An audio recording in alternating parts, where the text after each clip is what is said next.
emotional intelligence Mm-hmm. helps you as a person control how you react to certain situations.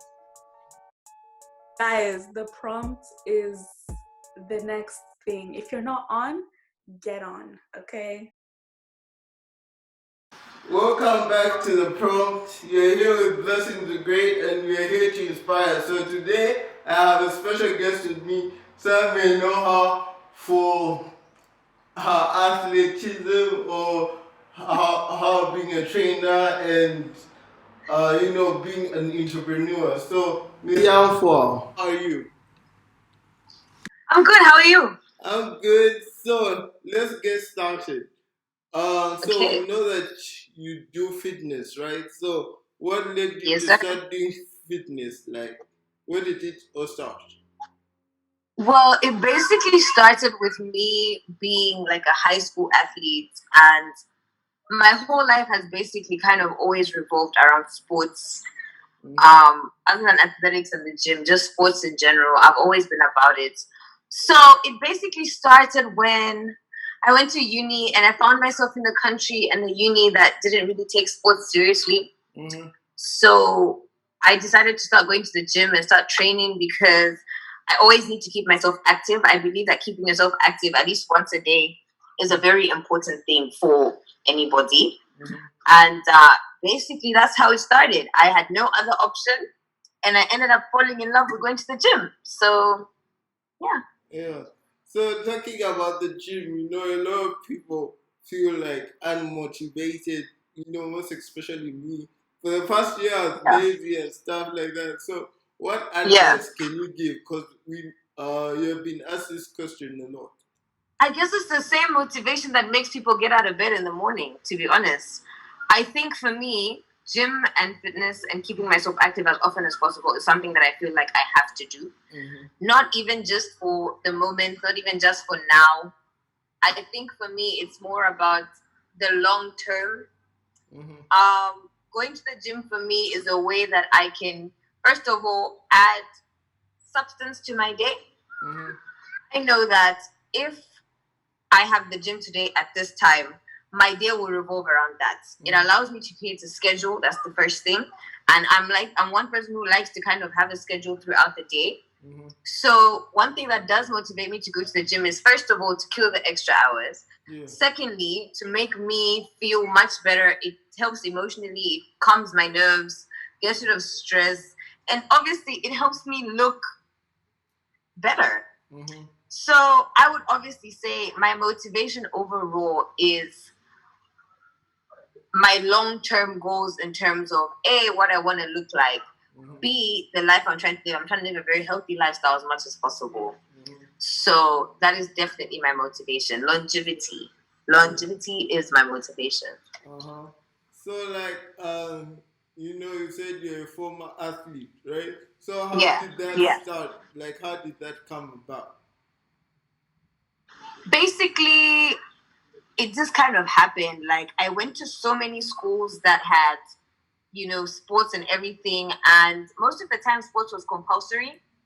But I realized very early on that when I put my mind to a sport and when I put my mind to something, I make sure that I'm good at it. And I will make sure as much as possible I will do better every single time I'm on the field, I'm on the pitch, I'm on the track, I'm in the pit. I will make sure that I am doing the best for myself. So being an athlete basically came about because I realized that it's something that I really enjoy doing. I am a very competitive person. So I will work so hard to be the best at everything that I do. And I think doing sports allows you to obviously work towards a goal and to be the best at everything that you do. That's basically how I became an athlete. Okay, so during that time, a lot of times a lot of people get distracted by their competition and Yeah. stuff like that. Yeah. So for you, Yeah. how is your mindset like being on the track and all that? Like, are you just focusing at the end goal or what? I mean, as you said, a lot of people get distracted by competition. Me, on the other hand, I get motivated by competition. Competition to me means that there's people out there who are either on my level or better than me. And I don't ever want to be in a situation where I say to myself, because this person is better than me, I'm going to give up. No, I want to be better than that person. Yeah. That's what it is. For me, competition was a motivation and not a distraction. Okay. So, what are some of the things that you learned, like from other people, during your time? Because you talked about some used to overwork themselves and some used to do various things. As I said, like the things that really I learned from being an athlete and being around people who, participate in sports a lot is you have to want it more than the next person. Whether you're playing a team sport, whether you're playing an individual sport, you have to want it more than the next person. That's the first thing. If you don't want it, you will not obtain it. There's no way you can just wake up one day and be the best at what you do. That's not how life works, whether it's in athletics, whether it's in business, whether it's in corporate world, anything like that. So basically, that is what made me want to be the best at everything that I do outside of athletics. Basically, yeah. That's basically it. So you talked about gymming, right? So you said there are different types of gymming, right? Like one of athlete and just ordinary. So, and you said there are also different type of athletic exercises and stuff. So, could you please tell us about that? Yeah. So basically, when it comes to gymming, in particular, there's different types of training regimes that apply to people that are athletes and apply to people that are more like, for example, bikini competitors and actually like bodybuilding competitors, as well as those people who are just trying to do it for the aesthetic of it.